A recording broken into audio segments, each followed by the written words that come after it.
Morning बच्चों, कैसे हो आप सभी। आई होप आप सभी लोग अच्छे होंगे। आज के इस वीडियो में हम लोग क्लास 5 के एक नए चैप्टर जिसका नाम है पैरामीटर्स ऑफ रेक्टिलिनियर फिगर्स, इस चैप्टर को हम लोग कवर करेंगे। और बेटा मेरी ये आपसे रिक्वेस्ट है कि वीडियो को आप पूरा वॉच करने की कोशिश करें, ताकि इस वीडियो के माध्यम से जो चीज़ें आपको जो बताई जाए ना, वो आपको बेहतर ढंग से आपको समझ में आ जाए। जैसा कि आप देख रहे हो कि यहाँ पे चैप्टर का नाम है पैरामीटर्स ऑफ रेक्टिलिनियर फिगर्स। तो यहाँ पे आपको दो वर्ड दिखाई दे रहे होंगे, रेक्टिलिनियर फिगर्स और पैरामीटर्स। इन वर्डों का मतलब क्या है, क्योंकि जब तक आप इन वर्डों का मतलब नहीं जानोगे आप इससे रिलेटेड प्रॉब्लम्स को नहीं लगा पाएंगे। So at first we have to discuss about rectilinear figures. ये एक्चुअली में है क्या। तो बेटा अगर कोई भी plane figure, if any plane figure is closed by only line segment, अगर कोई भी प्लेन फिगर केवल लाइन सेगमेंट से अगर क्लोज होता है तो उस प्लेन फिगर को हम रेक्टिलिनियर फिगर्स हम लोग बोलते हैं। जैसा कि आपका ट्रायंगल है, रेक्टेंगल है, स्क्वायर है, पेंटागन है। तो यहाँ पे अगर आप डायग्राम को देखो, जैसे मान लो कि ये आपका ट्रायंगल है ABC। तो इस ट्रायंगल ABC में आप देख रहे हो ये AB, BC और AC ये लाइन सेगमेंट्स है। तो ये जो प्लेन फिगर जो है ये लाइन सेगमेंट से क्लोज है। तो यहाँ पे जो ट्रायंगल का जो डायग्राम है ना, ये एक रेक्टिलिनियर फिगर है। अगर आप स्क्वायर बनाते हो, clear, so you must know very well that in a square all sides are equal and corners makes 90 degree. तो यहाँ पे जो स्क्वायर जो है, क्लियर, ये भी क्या है, एक रेक्टिलिनियर फिगर है। लेकिन अगर आपसे कोई पूछता है कि circle is a rectilinear figure, तो आप इसका आंसर देंगे नो। मेरी बात आप समझे। अगर आपसे कोई ये पूछ दे कि क्या सर्कल जो है एक रेक्टिलिनियर फिगर है, प्लेन फिगर में तो काउंट होगा बट रेक्टिलिनियर फिगर में काउंट नहीं होगा, क्योंकि सर्कल जो है वो लाइन सेगमेंट से क्लोज नहीं होता है। तो सर्कल आपका रेक्टिलिनियर फिगर नहीं है। सो आई होप मैंने जो ये रेक्टिलिनियर फिगर के बारे में जो चीज़ें मैंने बताई हैं वो आपको अच्छे तरीके से समझ में आ गई होंगी। अगर आपको कोई डायग्राम दे दिया जाए और आपसे पूछा जाए कि ये रेक्टिलिनियर फिगर है कि नहीं है, तो आप ये देखो कि वो फिगर जो होना चाहिए, प्लेन फिगर, वो लाइन सेगमेंट से क्लोज होना चाहिए। अगर लाइन सेगमेंट से क्लोज है तो बेशक आप उसको कहेंगे yes it is a rectilinear figure that. अब हम लोग बात करते हैं पैरामीटर्स। ये पैरामीटर का है क्या, क्लियर। तो किसी भी प्लेन फिगर के बाउंड्री का जो लेंथ होता है ना, उसी को हम लोग क्या बोलेंगे, पेरीमीटर बोलेंगे। लेकिन चूंकि यहाँ पे हम लोग पढ़ रहे हैं पेरीमीटर्स ऑफ रेक्टिलिनियर फिगर्स, तो यहाँ पे पेरीमीटर केवल हम उनका निकालेंगे जो कि केवल लाइन सेगमेंट से क्लोज हो। यानी ऐसे प्लेन फिगर जो कि लाइन सेगमेंट से क्लोज होंगे, हम सिर्फ उनका पेरीमीटर निकालेंगे। और पेरीमीटर का मतलब क्या क्या अभी मैंने बताया है, अभी मैंने आपको बताया ना कि पेरीमीटर का मतलब होता है the length of the boundary, यानी जो उस रेक्टिलिनियर फिगर के बाउंड्री का जो लेंथ होगा ना, उसी को हम लोग क्या बोलते हैं, पेरीमीटर ऑफ रेक्टिलिनियर फिगर बोलेंगे। जैसे कि मैं आपको एक एग्जांपल समझा रहा हूँ। मैं मान लो ये एक ट्रायंगल का डायग्राम दे दिया गया है ABC। मान लो BC 10 सेंटीमीटर है, AC 12 सेंटीमीटर है और AB आपका मान लीजिए ये 9 सेंटीमीटर दिया गया है। अभी आपको इसका पेरीमीटर आपको निकालना है। पहले तो जान लो कि ये रेक्टिलिनियर फिगर है। अगर आपको उसका पेरीमीटर निकालना है तो आप क्या करेंगे, पेरीमीटर निकालने के लिए जो इस ट्रायंगल का जो बाउंड्री लेंथ है उसको हमें ऐड करना होगा। तो इसकी बाउंड्री लेंथ कौन कौन सी है, AB है, BC है और AC है। इसे हम ऐड कर देंगे। अब AB क्या है, 9 सेंटीमीटर है, BC 10 सेंटीमीटर है, AC is equal to 12 centimetre. Now what we have to do, we have to do addition. Now 9 and 10 19 हुआ, 19 एंड 12 को जोड़ेंगे तो ये 31 हो जाएगा और यहाँ पे आप सेंटीमीटर आप लिख देंगे। तो आपने क्या किया कि इस ट्रायंगल का जब आपको पेरीमीटर निकालना था तो आपने क्या किया कि इसके बाउंड्री लेंथ को आपने ऐड कर दिया है। तो इससे इसका क्या निकल गया, पेरीमीटर निकल गया। अब हम लोग क्या करेंगे कि इसी तरीका अगर आपको क्वाड्रिलेटरल मिल जाए, क्लियर, क्वाड्रिलेटरल में जैसे स्क्वायर हुआ, रेक्टेंगल हुआ, तो वहाँ पे भी क्या करेंगे कि अगर आपको पेरीमीटर निकालना होगा तो आप बाउंड्री लेंथ को आप ऐड कर दोगे तो उसका पेरीमीटर आपको मिल जाएगा। लेकिन इस वीडियो में हम लोग ये भी देखेंगे कि कुछ रेक्टिलिनियर फिगर ऐसे हैं जिनका हम फॉर्मूले की हेल्प से उसका आसानी से कैलकुलेशन कर सकते हैं, हमें बाउंड्री लेंथ ऐड करने की जरूरत नहीं पड़ेगी। तो चलिए देखते हैं कि कैसे हम लोग फॉर्मूले हम लोग बनाएंगे। सबसे पहले मैं आपको रेक्टेंगल का बताता हूँ, ठीक है ना। जैसे देखो अभी हम क्या करते हैं कि एक रेक्टेंगल का डायग्राम हमने बना लिया, ABCD हमने बना लिया, जहां पे सारे कॉर्नर्स क्या हैं 90 डिग्री के हैं, क्लियर। अब ये बेटा जो ये AB आप जो देख रहे हो ना, ये क्या है, लेंथ है, और इसको हमने लेंथ को L से हमने इंडिकेट किया है, और ये जो BC जो है ना, ये इस रेक्टेंगल का विड्थ है, तो इसको मैं B से मैंने इंडिकेट किया। और आपको ये पता होना चाहिए कि in the diagram of rectangle opposite sides are equal, यानी रेक्टेंगल के डायग्राम में क्या होते हैं, अपोजिट इक्वल होते हैं। तो AB का अपोजिट क्या हुआ, CD हुआ, तो CD का भी लेंथ क्या होगा, L होगा, और BC चूंकि B है तो BC का अपोजिट साइड क्या है, AD, तो ये इसका लेंथ क्या हुआ, B हुआ। अगर हम लोग इसका पेरीमीटर निकालें तो पेरीमीटर इज इक्वल टू क्या होगा, हमको सारे बाउंड्री को हमें ऐड करना होगा, तो L plus B plus L plus B ऐसे हमने ऐड कर दिया। अब यहाँ ये देखो, यहाँ पे L कितनी बार आया है, you can see that L has come 2 times, so you have to write here 2L। Now B has come 2 times, so you have to write here 2B, that क्योंकि B 2 टाइम्स है ना, तो इसलिए आपको 2B लिखना होगा। अब यहाँ पे आप देखो कि इन दोनों में क्या कॉमन है, एक आपको चीज देखनी होगी जो दोनों में कॉमन हो। तो आप देख रहे हो कि 2 दोनों में आया हुआ है, आप यहां से क्या करें, 2 को निकाल दें और ब्रैकेट में क्या लिख देंगे बेटा, L प्लस B, यानी अगर आप 2 निकालोगे तो यहां से भी निकलेगा और यहां से भी आपको हटाना होगा। और यहाँ देखो बेटा, इनके बीच में ना यहाँ पे इनटू का साइन छुपा हुआ है, क्लियर। कोई पूछे कि इनके बीच में कौन सा मैथमेटिकल साइन है, मैथमेटिकल का साइन का मतलब प्लस माइनस मल्टीप्लाई या डिवाइड, तो आप बताएंगे बेटा कि यहाँ पे जो है ना इनके साथ इनटू का साइन है, क्लियर, यानी मल्टीप्लाई का। तो पेरीमीटर ऑफ रेक्टेंगल जो होगा वो क्या होगा, 2 into in bracket L plus B। अब सोचो कि अब मैं आपको एक क्वेश्चन में समझा रहा हूं, मैं मान लो कि एक रेक्टेंगल का डायग्राम यहाँ पे दे दिया गया है, मान लो W X Y and Z।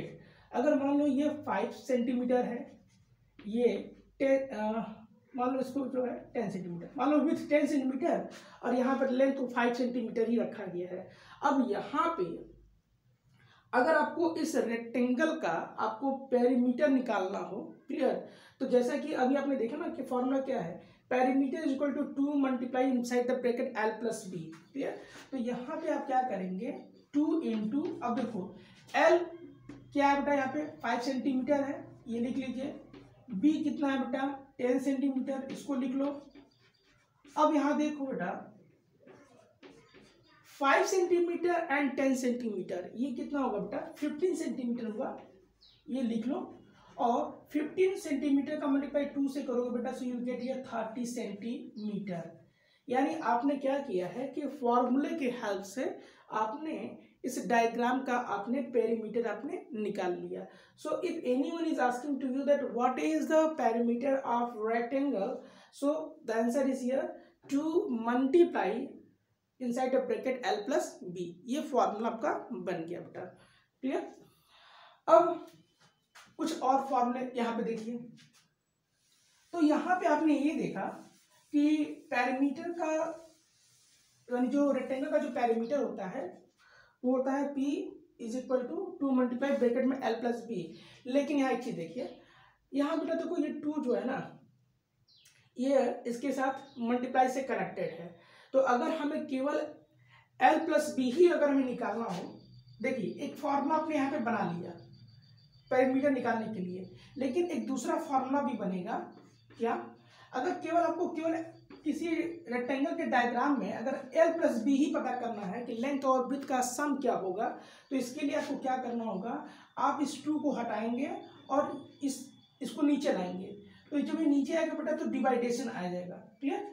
तो अगर किसी रेक्टेंगल का अगर पेरीमीटर दिया गया है तो उसका अगर आप हाफ कर देंगे तो ये हाफ जो किसको बताएगा, रेक्टेंगल के लेंथ प्लस ब्रेड्थ को बताएगा कि लेंथ प्लस विड्थ का सम क्या है। तो पेरीमीटर का आप हाफ कर दीजिएगा तो लेंथ प्लस विड्थ का सम आपको पता चल जाएगा। ये दो इंपॉर्टेंट फॉर्मूले मैंने आपको समझा दिए हैं और इसी वीडियो में मैं आपको जो है RS अग्रवाल टेक्स्ट बुक के एक्सरसाइज को भी मैं एक्सप्लेन करूंगा। मैं इसीलिए वीडियो थोड़ी लंबी हो सकती है, लेकिन वीडियो को आप पूरा वॉच करने की कोशिश करिएगा। तो मैंने दो फॉर्मूले बता दिए। अगर आपके पास मान लो स्क्वायर का डायग्राम है, क्लियर, तो याद देखो, अगर आपके पास स्क्वायर का डायग्राम है PQRS मान लो, और आपको पता होना चाहिए कि in square all sides are equal and corners make 90 degree, clear. तो यहाँ पे सभी कॉर्नर्स 90 डिग्री, क्लियर, और सभी साइडें आपस में इक्वल। तो यहाँ पे अगर आप पेरीमीटर निकालते हो, जहाँ पे P किसको इंडिकेट करेगा, पेरीमीटर को, तो आप क्या करोगे, सभी साइडों को ऐड करोगे। तो आप क्या करते हो, PQ plus QR plus RS plus SP, इसको ऐड करोगे तो आप इतना सारा प्रोसेस लगाओगे। आखिर बाउंड्री का लेंथ ऐड करोगे तभी तो पैरामीटर मिलेगा। लेकिन इसका में हम अब ये देखेंगे फॉर्मूला बना कैसे, क्योंकि आप देख रहे हो कि सभी साइडें आपस में इक्वल हैं। मान लो आपने इसके लिए लेटर कोई A ले लिया, इसके लिए भी आपको A ही लेना होगा, इसके लिए भी A और इसके लिए भी A लेना होगा। तो यहाँ पे देखो PQ आपने A रखा, QR भी आपने A रख लिया, RS भी A रखा और SP भी A रखा। तो A यहाँ पे कितना आया बेटा, 4A आया ना, A जो है 4 टाइम्स आया है। सो अब यहाँ पे अगर हम स्क्वायर का पेरीमीटर का फॉर्मूला देखें तो पेरीमीटर यानी P of square is equal to 4 into, और ये जो A जो है यह इस स्क्वायर के किसी एक साइड को इंडिकेट करेगा। तो perimeter of square equal to what, क्या हुआ, 4 into length of one side, length of one side, यानी कोई भी एक साइड ले करके, मतलब एक साइड का लेंथ ले करके अगर हम उसमें 4 से जब मल्टीप्लाई कर देंगे तो हमें स्क्वायर का पेरीमीटर हमें मिल जाएगा। अब यहाँ देखो, इस पे मैं आपको एक क्वेश्चन में बता देता हूं, मैं उसे आप समझ लीजिए। जैसे मान लो कि आपके पास एक स्क्वायर का डायग्राम आपको दिया गया है, let it be it's name is MNOP, और बताया गया है कि MN 10 सेंटीमीटर है। तो जब MN 10 सेंटीमीटर है तो समझ जाओ कि जो सभी साइडों का जो लेंथ होगा ना वो भी 10 सेंटीमीटर ही होगा। लेकिन अब आपसे इसका क्या पूछा जा रहा है, पेरीमीटर पूछा जा रहा है। तो पेरीमीटर जब निकालोगे तो 4 into length of one side, ऐसे कर दीजिए आप, वन साइड। अब यहाँ पे आप ये देखो कि कोई भी साइड अगर आप लोगे तो सबका रिजल्ट कितना होगा बेटा, 10 सेंटीमीटर ही तो होगा। तो यहाँ पे आप क्या करेंगे, एक साइड का जो लेंथ होगा वो 10 सेंटीमीटर होगा, तो आप मल्टीप्लाई कर लो, so you get what, 40 centimetre, ठीक। तो यहाँ पे आपने ये देखा कि स्क्वायर का जो पेरीमीटर जो होता है वो 4 into length of one side होता है, इसे आप निकाल लोगे। लेकिन अगर जो है पेरीमीटर दिया हो, पेरीमीटर स्क्वायर का दिया हो और आपसे कहा जाए कि what may be the length of one side, clear, तो उसके लिए क्या फॉर्मूला बनेगा। तो यहां देखो, length of one side of square is equal to perimeter by 4, यानी जो स्क्वायर का जो पेरीमीटर जो दिया रहेगा उस पेरीमीटर को आपको 4 से डिवाइड कर देना होगा, और जब आप डिवाइड करोगे तो स्क्वायर की वन साइड का रिजल्ट आपको पता चल जाएगा। अब आपको एक क्वेश्चन में इस पे समझा देता हूं मैं कि कैसे करेंगे। जैसे मान लो कि आपको एक स्क्वायर का डायग्राम बना करके आपको एक इंफॉर्मेशन दे दी जाए कि ABCD is a square and perimeter has been given 120 centimeter. तो अब आपसे कोई पूछ दे AB क्या होगा, तो बेटा जान लीजिए AB हो चाहे BC हो चाहे CD हो चाहे DA हो, सब आपस में इक्वल ही होंगे, क्लियर। तो यहाँ पे ध्यान रखिएगा कि जब यहाँ तो पेरीमीटर का रिजल्ट दे दिया गया है और आपको केवल वन साइड का लेंथ पता करना है। तो यहाँ पे ए बी जब निकालना होगा तो आप क्या करेंगे, पेरीमीटर बाई 4 कर लेंगे। तो पेरीमीटर कितना है बेटा, 120 सेंटीमीटर दिया गया है, ये दिया गया है। आप इसको 4 से आप डिवाइड कर लो, so you will get what, 30 centimetre. यानी अगर 120 सेंटीमीटर को 4 से जब डिवाइड करोगे तो यहाँ पे आपको 30 सेंटीमीटर आंसर आपको मिल जाएगा। तो मैंने आपको ये बता दिया कि रेक्टेंगल का पेरीमीटर कैसे निकलता है। रेक्टेंगल में अगर पेरीमीटर का रिजल्ट दिया गया हो तो लेंथ प्लस ब्रेथ का रिजल्ट क्या बनता है।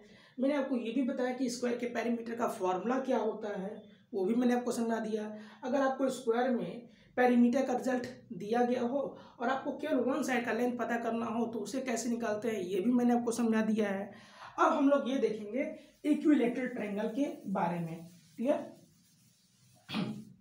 So I think you know very well that in equilateral triangle all the sides are equal to each other। यानी equilateral triangle में सभी साइडों का लेंथ क्या होता है, आपस में इक्वल होता है।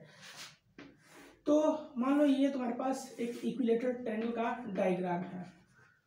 ये जो सिंबल जो मैंने लगा रहा हूँ ना, ये वाला जो सिंबल, ये बताएगा कि इस ट्रायंगल की सभी साइडों का लेंथ इक्वल है। अब यहाँ पे अगर एक साइड का लेंथ 10 सेंटीमीटर है तो बाकी की जो साइडों का जो लेंथ होगा वो भी 10 सेंटीमीटर ही होगा। तो पेरीमीटर आप निकालोगे तो क्या होगा, साइडों को ऐड कर दो सभी साइडों को, तो 10 + 10 + 10 so will get 30 centimeter. Answer is easy for you. But formula क्या है इसका, देखो, perimeter of an equilateral triangle, triangle. देखो, अगर मान लीजिए जब आप जानते हो कि इक्विलैटरल ट्रायंगल की सभी साइडें आपस में इक्वल हैं, तो ये भी इसको अगर ए से इंडिकेट कर रहे हो तो बाकी को भी ए से इंडिकेट कर दो। तो ए कितना है बेटा, 3 टाइम्स है ना, तो ए आप लिखिए 3a। अब यहाँ पे ये जो ए जो है ना, इक्विलैटरल ट्रायंगल के किसी एक साइड को इंडिकेट करेगा और इनके बीच में जो मैथमेटिकल ऑपरेशन जो है वो इनटू का है, यानी मल्टीप्लाई का है।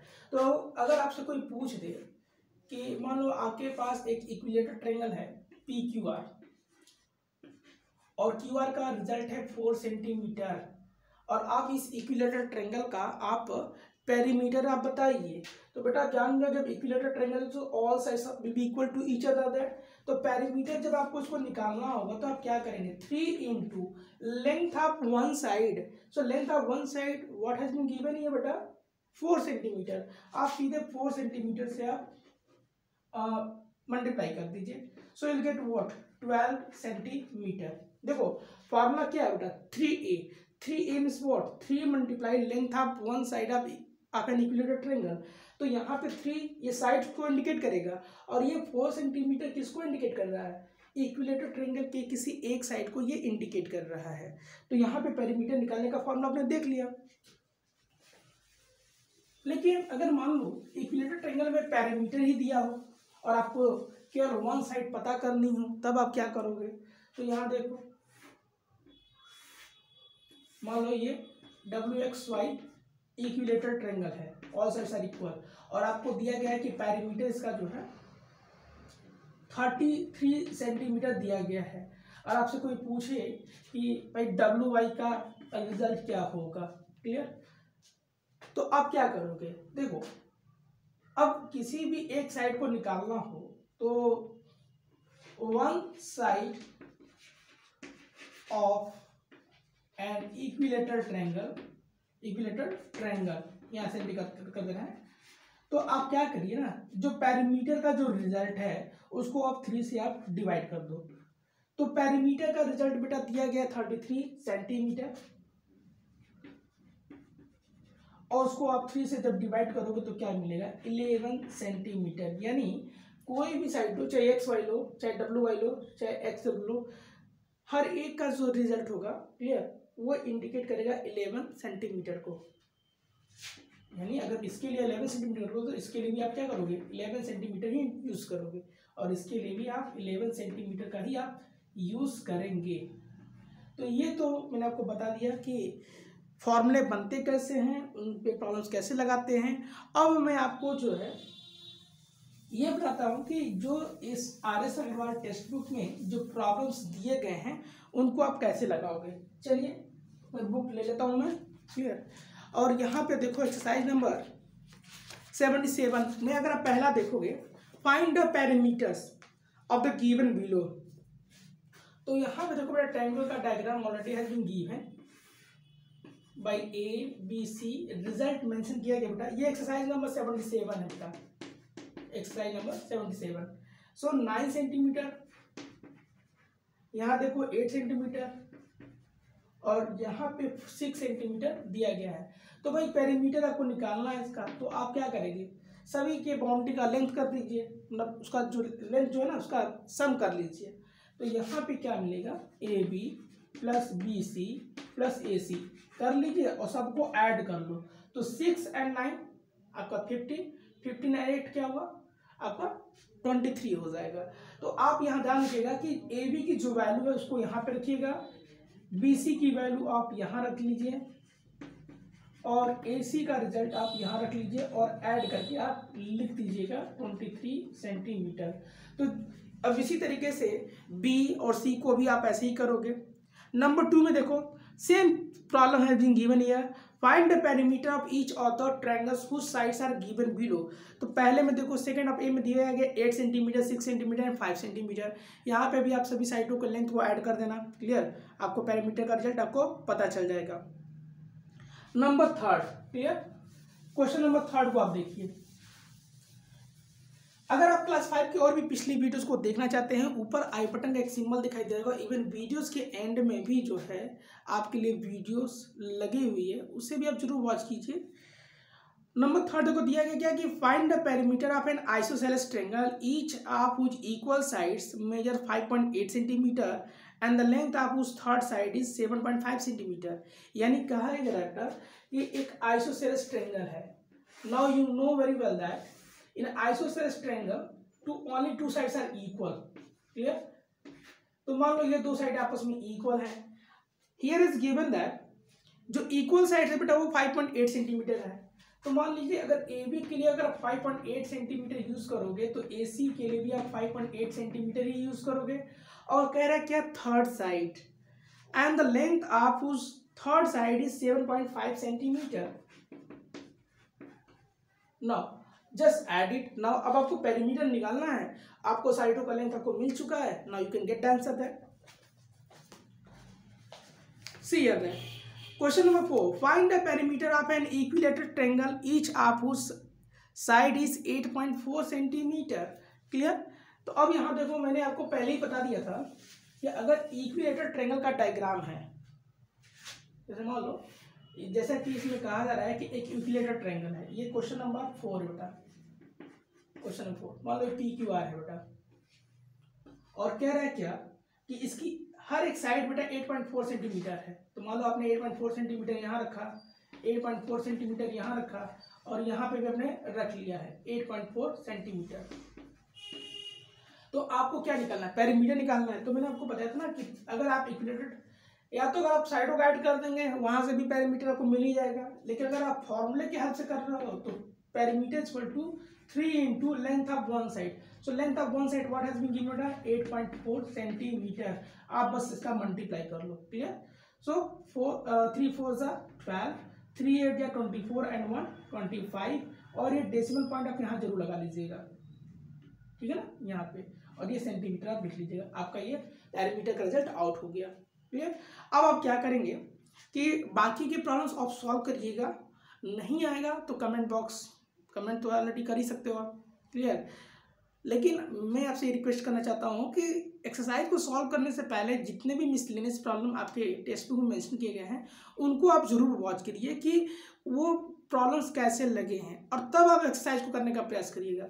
सो आई होप मैंने जो मेहनत आपकी लिखी हुई है ये आपको अच्छे तरीके से हेल्पफुल रही होगी।